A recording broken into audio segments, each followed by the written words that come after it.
Hello everyone, welcome back to my channel. और चलिए अब हम स्टार्ट करते हैं टेरिडोफाइट्स। ठीक है, तो देखिए ये जो टेरिडोफाइट्स हैं वो फर्स्ट वेस्कुलर टिश्यू वाले प्लांट्स हैं। मतलब इससे पहले के जितने भी प्लांट्स हमने पढ़े हैं, एल्गी, ब्रायोफाइट्स वगैरह, उनमें वेस्कुलर टिश्यू नहीं था। अब हम एक पैटर्न देख रहे हैं शुरू से अभी तक में कि पहले सबसे पहले देखो धीरे धीरे करके पिगमेंट का फॉर्मेशन स्टार्ट हुआ। देन पिगमेंट के फॉर्मेशन के बाद से धीरे धीरे एम्ब्रियो फॉर्मेशन स्टार्ट हुआ। ब्रायोफाइट्स में एम्ब्रियो फॉर्मेशन स्टार्ट हो गया था। सीड हैबिट्स धीरे धीरे रेड एल्गी से स्टार्ट होना मतलब शुरुआत उसकी होना स्टार्ट हो गई थी। और अब यहाँ पे हमने देखा वेस्कुलर टिश्यू भी इनिशिएट हो गया, मतलब यहाँ से वेस्कुलर टिश्यू भी आना स्टार्ट हो गया। तो वो एक पूरा पैटर्न चल रहा है। आगे जैसे जैसे न्यू प्लांट्स आएंगे, जिम्नोस्पर्म और एंजियोस्पर्म, उसमें और भी एडवांसमेंट आती जाएगी। तो ये क्या थे कि ये कैसे प्लांट्स थे कि इनके पास वेस्कुलर टिश्यू प्रेजेंट था, ठीक है, जाइलम फ्लोएम। एंड देन लेकिन इनका भी ये दिक्कत था कि ये भी कम्प्लीटली सक्सेसफुल टेरेस्ट्रियल प्लांट्स नहीं है। क्यों नहीं है? क्योंकि इनको भी ब्रायोफाइट्स की तरह वाटर की नीड है अपने फर्टिलाइजेशन के लिए। ठीक है, तो ये कम्प्लीटली सक्सेसफुल टेरेस्ट्रियल प्लांट्स नहीं है। अब इनकी बॉडी जो है ट्रू लीफ, ट्रू स्टेम और ट्रू रूट पे डिफ्रेंशिएटेड है। ये ब्रायोफाइट्स की तरह नहीं है।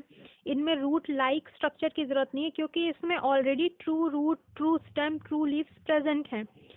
देन अब जो इनका स्टेम है वो दो तरह का हो सकता है। अगर ये स्टेम एरियल होगा, यानी मान लो ये स्टेम ऐसा है नॉर्मल, तो ये इरेक्ट स्टेम हम इसे बोलेंगे। बट अगर स्टेम जो है जमीन के नीचे है, ये सॉइल के नीचे है स्टेम, एक second, let me explain you.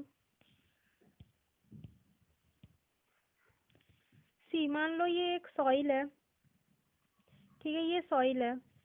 अब एक तो केस ऐसा हो सकता है कि स्टेम जो है वो ऐसा निकला हो डायरेक्ट, ठीक है, ये फिर इसमें पत्तियां लग जाएंगी। लेकिन एक और केस होता है कि ऐसे हॉरिजेंटल स्टेम निकलता है जमीन के अंदर ही, देन यहाँ से ब्रांचेस निकलती हैं एंड देन फिर लीव्स लगती हैं। तो इस टाइप के ये जो हॉरिजॉन्टल स्टेम है इसको राइजोम बोलते हैं और ये वेजिटेटिव प्रोपोगेशन में इम्पॉर्टेंट होता है। ये इसके बारे में आप डिटेल में पढ़ोगे मॉर्फोलॉजी वाले चैप्टर में। तो अभी के लिए बस इतना समझो कि इसमें दो तरह के स्टेम हो सकते हैं, एक एरियल जो कि इरेक्ट होगा और एक ऐसा जो अंडरग्राउंड जो कि राइजोम होगा। देन इसमें दो तरह की लीव्स हो सकती हैं, ठीक है, एक मेगा स्पोरोफिल हो सकती है या मैक्रोस्पोरोफिल भी उसी को बोलेंगे, जो कि फंस में होगी। ये देखो यहाँ पे लिखा हुआ है,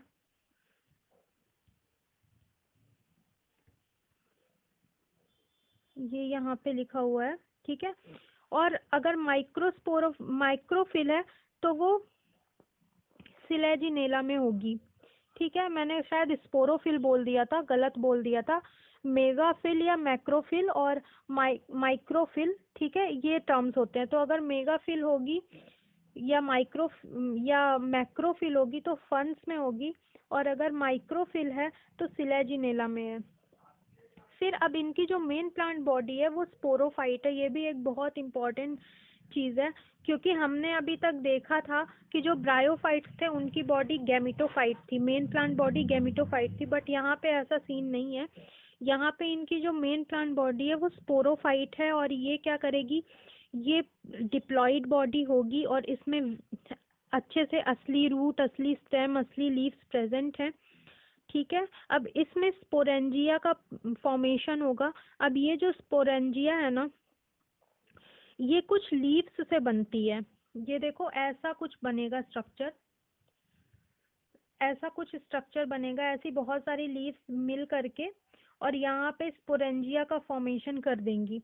तो ये जो ऐसी लीव्स होती हैं, मतलब जो ये रिप्रोडक्टिव लीव्स होती हैं, इनको हम लोग स्पोरोफिल्स बोलते हैं, ठीक है ना। जो भी स्पोरेंजिया का फॉर्मेशन कर रही हैं, इन लीव्स को हम स्पोरोफिल्स बोलते हैं, ठीक है। एंड देन क्या होगा, अगर ये बहुत ज़्यादा कॉम्पैक्टली पैक्ड होंगी, मतलब बहुत बहुत सारी लीफ एक ही जगह पे छोटे से स्पेस में ऐसे पैक होकर के और एक कोन जैसा ऐसा स्ट्रक्चर बनाएंगी, ठीक है, तो हम लोग इसको बोल देते हैं कोन्स या फिर स्ट्रॉबेरी, ठीक। तो ये रहा ये पूरा स्टेटमेंट कि sporangia bears sporophyte bears sporangia that are subtended by leaf like appendages sporophyll, ठीक है। स्पोरोफिल में भी distinct compact structures called strobili और कोन्स, और ये सेलेजिनेला और एक्विसेटम आप याद रखना, इसी साल आया था पेपर में। फिर अब देखो ये जो स्पोरेंजिया है इसके अंदर स्पोर का फॉर्मेशन होगा। ये ऑलरेडी मैं आपको फंजाई वाले चैप्टर में बताया था मैंने आपको कि स्पोरेंजिया के अंदर कैसे स्पोर वगैरह का फॉर्मेशन होता है, मियोसिस होता है, ठीक है। और मियोसिस किस में होगा? स्पोर मदर सेल में। स्पोर मदर सेल में मियोसिस होगा और फिर वो 4 स्पोर बना लेगी, ठीक है। और फिर ये जो स्पोर है, ये देखो जैसा ये मान लो ये प्लांट था, ये इसकी स्ट्रॉबेरी थी, ये प्लांट था, ये इसकी स्ट्रॉबेरी थी। अब ये स्ट्रॉबेरी में बहुत सारे स्ट्रॉबेरी थी, इसको स्पोरेंजियम भी मान लो। तो इसके अंदर स्पोर बने। देन ये स्पोर क्या हुआ? ये स्पोर जब जमीन पे जाएगा तो ये क्या करेगा? गैमेटोफाइट का फॉर्मेशन करवाएगा। अब ये जो गैमेटोफाइट है इनके अंदर क्या होगा? गैमेटोफाइट के अंदर ये सेक्स ऑर्गन्स डेवलप होंगे। सेक्स ऑर्गन्स के अंदर गैमीट डेवलप होंगे और फिर ये दोनों गैमीट मिलकर के जाइगोट बनाएंगे और ये जाइगोट फर्दर डेवलप हो करके और एक न्यू स्पोरोफाइट या ये न्यू प्लांट बनाएगा, ठीक है। तो एक बार मैं इसको फिर से आपको अच्छे से समझा देती हूँ। देखो को ये मान लो प्लांट है यानी टेरिडोफाइट है, ठीक है। इसकी ये रूट हो गई, ट्रू रूट है, ये ट्रू लीफ है, ठीक है। अब ये मान लो इसकी स्पोरेंजिया है, कोन, स्ट्रॉबेरी, जो भी आपको बोलना है, ठीक है। अब इसमें क्या हुआ? स्पोर मदर सेल इसके अंदर है, ये मान लो स्पोर मदर सेल है, इसमें मियोसिस हुआ तो ये क्या बनेगी? इसमें मियोसिस हो गया है तो ये 4 स्पोर बना लेगी। ये देखो ये 4 स्पोर हैं, ठीक है। ये 4 स्पोर है मान लो।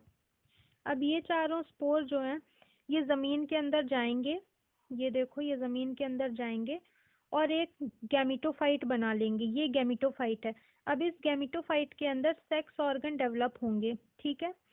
सेक्स ऑर्गन डेवलप हुए, मान लो एक ही प्लांट के अंदर दोनों मेल और फीमेल सेक्स ऑर्गन डेवलप हो गए। मैं सिर्फ एक एग्जांपल के लिए बता रही हूँ, ऐसा भी हो सकता है अलग अलग में डेवलप हों, ठीक है।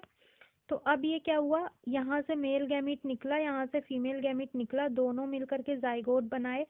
ये जाइगोट फर्दर एम्ब्रियो बनाएगा, फिर ये एम्ब्रियो एक न्यू प्लांट में डेवलप हो जाएगा। तो इस टाइप से इनका एक लाइफ साइकिल चलेगा, ठीक है। अब देखो ये एक फिगर दिया हुआ है, तो ये किसका डायग्राम है कि ये देखो इसमें पहले तो आप ये नोटिस करो कि इसमें ट्रू रूट दी हुई है, ठीक है। ये सेलेजिनेला का डायग्राम है, ये वाला, ये जो ए है ये सेलेजिनेला का डायग्राम है और ये जो बी है ये एक्विसेटम है। तो आपको डायग्राम याद रखना है कि कौन सा किसका डायग्राम है। देन ये फर्न है, इसको तो हम लोग जानते ही हैं, ये वाला ये फर्न है। देन ये साल्विनिया है, ठीक है। तो इसमें देखो सब में ट्रू रूट वगैरह प्रेजेंट है। अब देखो इसके बारे में, अब देखो इसका जो गैमेटोफाइट होगा ना, ये इंपॉर्टेंट पॉइंट्स इसको याद रखना। इसका जो गैमेटोफाइट होगा ये फ्री लिविंग होगा, ठीक है, थैलॉइड होगा, ठीक है। थैलॉइड गैमेटोफाइट है, गैमेटोफिटिक स्टेज में ट्रू रूट वगैरह प्रेजेंट नहीं है, लेकिन ये क्या है कि फ्री लिविंग है, ठीक है, और छोटा है और इसको प्रोथैलस बोलेंगे। ये याद रखना कि इसके गैमेटोफाइट के लिए जो टर्म यूज किया गया है वो है प्रोथैलस।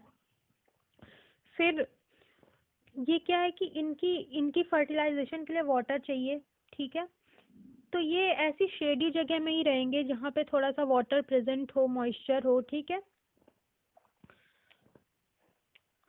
और इसी वजह से जो है इनकी जो ग्रोथ है ना वो पूरी वर्ल्ड में थोड़ा रेस्ट्रिक्टेड है, क्योंकि इनको एरिया ही ऐसा चाहिए, थोड़ा सा टेरेस्ट्रियल भी हो, थोड़ा सा वाटर भी हो।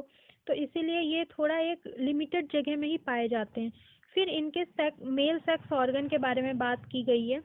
तो इनका जो मेल सेक्स ऑर्गन है, ये देखो, the gametophyte bear male and female sex organs called antheridia and archegonia. Same वही टर्म है जो कि हमें ब्रायोफाइट्स में देखने को मिले थे।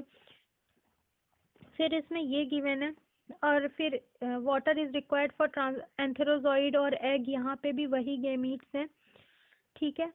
अब देखो ये वाटर क्यों चाहिए होता है कि जो मेल गैमीट है वो आसानी से फीमेल गैमीट से जाकर के मिल पाए, ठीक ना। ये the male gamete released from the antheridia to the mouth of archegonia, फिर fusion of male gamete with the egg present in the archegonium result in the formation of zygote, ठीक है। फिर zygote thereafter produce a multicellular cell well differentiated sporophyte which is the dominant phase of the pteridophytes, ठीक है। फिर the majority of the, अब देखो क्या होता है कि ये जो मोस्ट ऑफ द तो ये जो मोस्ट ऑफ द टेरिडोफाइट्स होते हैं ना वो होमोस्पोरस होते हैं, यानी एक तरह के स्पोर प्रोड्यूस करते हैं। लेकिन कुछ ऐसे भी होते हैं जो कि दो तरह के स्पोर्स प्रोड्यूस करेंगे। अगर कहीं पे लिखा है दो तरह के तो एक मेगा होगा एक माइक्रो होगा, यानी एक बड़ा होगा एक छोटा होगा। तो ऐसे जो कि हेट्रोस्पोरस है उनका जो एग्जाम्पल है वो बहुत इंपॉर्टेंट होता है और पूछा जाता है एग्जाम में, तो आप याद रखना, सेलेजिनेला साल्विनिया, ठीक है। ये क्या करते हैं, ये हेट्रोस्पोरस है, यानी ये दो टाइप के स्पोर्स प्रोड्यूस करते हैं, एक स्मॉल और एक लार्ज। और जो कि क्या होता है, the megaspore and microspore germinate and give rise to male female and male gametophyte. तो जो भी मेगा होगा वो फीमेल बनाएगा और जो भी माइक्रो होगा वो मेल बनाएगा, ठीक है।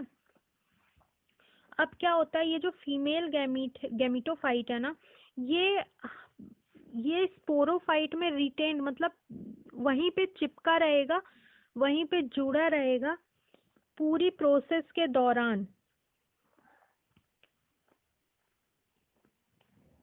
और जो जाइगोट से एम्ब्रियो बनने तक की प्रोसेस है वो इसी फीमेल गैमेटोफाइट के अंदर ही होगी, ठीक है। यानी ये जो चीज हमें दिख रही है धीरे धीरे कि यानी गैमेटोफाइट स्पोरोफाइट से जुड़ा हुआ है और उसी के अंदर ही ये पूरा जाइगोट वगैरह फॉर्मेशन हो रहा है। तो ये एक तरह से सीड हैबिट की शुरुआत हो रही है, जो कि हमने रेड एल्गी में भी देखा था कि इसका थोड़ा सा स्लाइटली जो है इनिशिएशन हो गया था, बट पूरी तरह से जो इसका इनिशिएशन हुआ है वो यहाँ पे हुआ है, क्योंकि यहाँ पे साफ साफ वो फीमेल जो गैमेटोफाइट है वो मेन प्लांट बॉडी से जुड़ा हुआ है और उसी के ही अंदर ये पूरा जाइगोट एम्ब्रियो ये सब बन रहा है।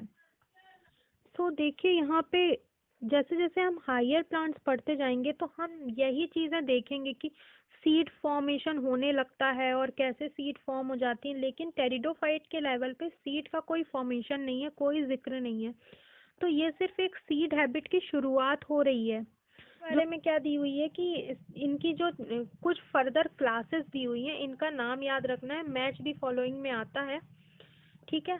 तो सिलोप्सिडा का एग्जांपल सिलोटम, देन लाइकोप्सिडा का example selaginella lycopodium, then sphenopsida या फेनोप्सिडा बोल लो का example equisetum and pteropsida. And pteropsida का जो एग्जांपल है वो है ड्रायोप्टेरिस, टेरिस एंड एडियंटम, ठीक है। तो आप इनको याद रखना। इस पूरे में ही सब कुछ कंसेप्चुअल था, समझने के लिए था, सिर्फ एक आपको यही चीज़ याद रखनी है जो सबसे लास्ट की इन्फॉर्मेशन है। तो आई होप सो कि आप याद रख लो। Okay, thank you. बाकी का हम नेक्स्ट लेक्चर में देखेंगे।